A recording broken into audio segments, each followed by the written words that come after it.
Comme tu le sais, sur les dernières vidéos, j'ai poursuivi l'airdrop d'Arbitrum. On a donc bridgé vers Arbitrum, on a fait quelques transactions dessus, on a utilisé différents projets. Il y a quelques jours, j'ai découvert qu'il y avait un autre projet qui a été construit par Arbitrum. D'ailleurs, c'est même complètement une autre blockchain. Cette blockchain-là, elle s'appelle Arbitrum Nova. De façon un petit peu imaginée, il faut s'imaginer que c'est une version light d'Arbitrum qui est dédiée majoritairement aux NFT, au gaming et aux réseaux sociaux. L'objectif de cette blockchain, c'est d'avoir des frais de transaction encore plus faibles que ce qu'on peut avoir sur Arbitrum, tout en gardant toute la partie sécurité. C'est une blockchain qui est vraiment super jeune et qui date d'août, donc c'est vraiment très récent, et il n'y a pas encore masse transactions dessus parce qu'elle n'a pas encore été si utilisée. On est environ à 30 000 transactions journalières. Dans cette vidéo, ce qu'on va faire, c'est qu'on va se positionner dessus, on va aller bridger, on va aller sur Arbitrum Nova, et ensuite on va regarder qu'est-ce qu'on peut faire dessus. L'objectif, c'est de se dire que si jamais c'est une condition d'avoir bridgé sur cette blockchain ou alors que c'est un bonus pour l'airdrop potentiel, eh bien on pourra quand même le choper grâce à ça. Il faut donc voir cette vidéo un petit peu comme une suite de ce qu'on a fait pour l'airdrop à Arbitrum. Nickel, j'ai récupéré mes Ethereum, maintenant on va regarder pour utiliser le bridge. Donc on va partir de Arbitrum One et on va aller vers Arbitrum Nova. A priori c'est pas encore disponible via le site classique, donc je sais qu'il y a un autre projet qui permet de le faire. Ce projet là c'est Orbiter et ils ont pas encore de token, donc si jamais c'est peut-être également une bonne idée de l'utiliser aujourd'hui. On va donc venir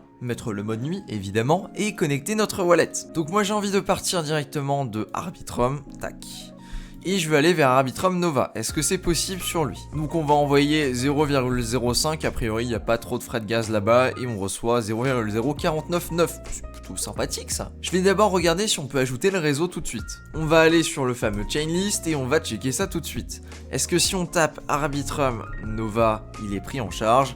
Comme d'habitude, c'est le cas, donc on va venir le rajouter. Je vérifie juste que je suis sur le bon wallet, ça m'est déjà arrivé de me planter. Non, c'est pas le bon, mais c'est pas grave, ça devrait fonctionner quand même. Et normalement, on est bon. On va donc faire notre transaction. Ok, confirmé. Ok, on envoie. On a le petit checkmark qui va bien, donc on va venir vérifier ça. On change de réseau et on se connecte avec le bon compte. Nickel, donc on a bien reçu notre argent et maintenant on va regarder ce qu'on peut faire dessus. Donc je suis allé rechercher, il y a plusieurs sites différents qu'on va pouvoir utiliser. Le premier, c'est ArbSwap. On va donc connecter notre wallet. On est bien sur Arbitrum Nova et on va pouvoir essayer de faire du trading. Alors en crypto-monnaie, qu'est-ce qu'on peut... Ah, il y a pas beaucoup de choix, hein. C'est pas grave, on va aller en DAI. Ok, donc le price impact est assez faible et je suis curieux de voir au niveau des frais de gaz parce qu'on m'a vendu que c'était vraiment très faible. À combien MetaMask va les estimer? Eh bien, il les estime à 2$, ce qui me paraît quand même sacrément élevé. Je vais voir regarder directement sur Arbiscan et ça me paraît assez étonnant parce que là je vois des transactions qui coûtent rien du tout littéralement. Écoute, on va essayer et on va voir ce que ça donne. Je vais donc effectivement faire ma transaction et on va venir confirmer ça. Donc la transaction est passée et combien on a payé? Alors c'est moi qui suis peut-être un petit peu trop rapide pour le Arbiscan, mais oui effectivement je confirme, on a quasiment rien payé. Donc c'est plutôt cool. Ok, donc on va venir regarder, on peut faire de la liquidité. Est-ce qu'on peut pas faire de farming parce que on n'a pas encore de pool? Je sais pas. Dans le doute, écoute, on va créer une petite pool de liquidité. Tac, select currencies, on va prendre le DAI, on va prendre l'Ethereum, on va mettre le maximum de DAI et on va enable notre DAI. C'est quand même marrant que MetaMask n'arrive pas à afficher correctement les frais. Après bon, ils ont une petite excuse, c'est quand même écrit en gros que leur site et tout ça, Arbitrum Nova est en mainnet bêta. Ok, on va pouvoir supply. Et est-ce qu'on a accès aux farms ou alors pas du tout? Et ben écoute, toujours pas, donc a priori c'est même pas disponible là-dessus pour pouvoir faire du farming. Ok. Bon, rien de plus choquant que ça, hein. C'est possible que ce soit pas encore là. Donc, on va voir s'il va réussir à nous retrouver nos LP, sinon on va devoir le faire. Hop, non, nickel. On n'a même pas eu besoin de le faire manuellement, donc il les a trouvés ici. Et on va donc les casser tout de suite, hein. Ça sert à rien de venir rester plus que ça. Moi, c'était vraiment juste pour essayer si ça fonctionne bien, etc.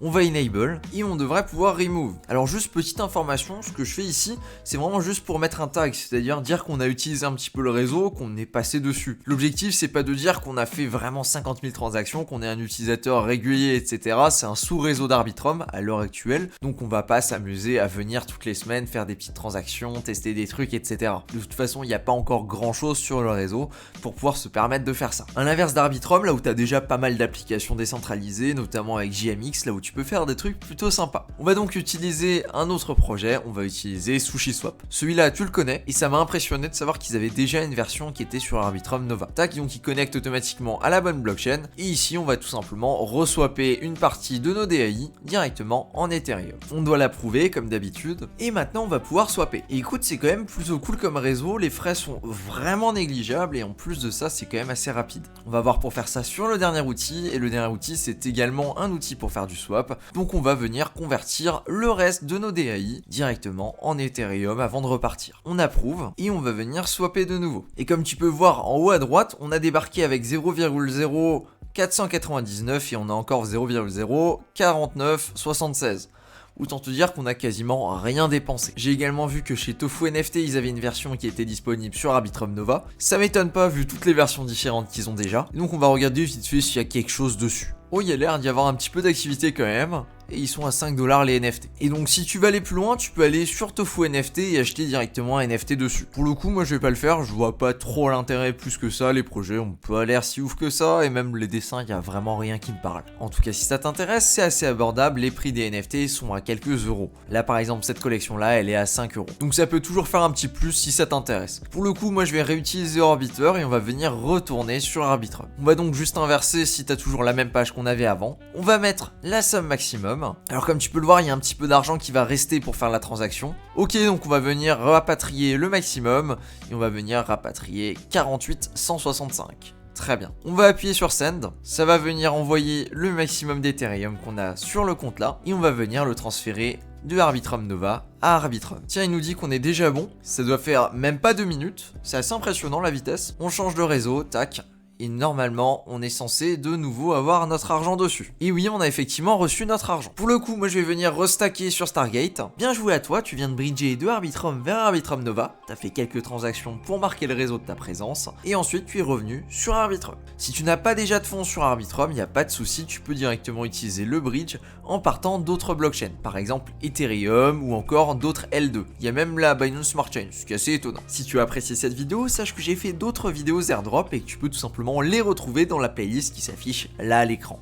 Merci de ton attention, c'était Cryptomage. Sur ce, à plus. Ciao.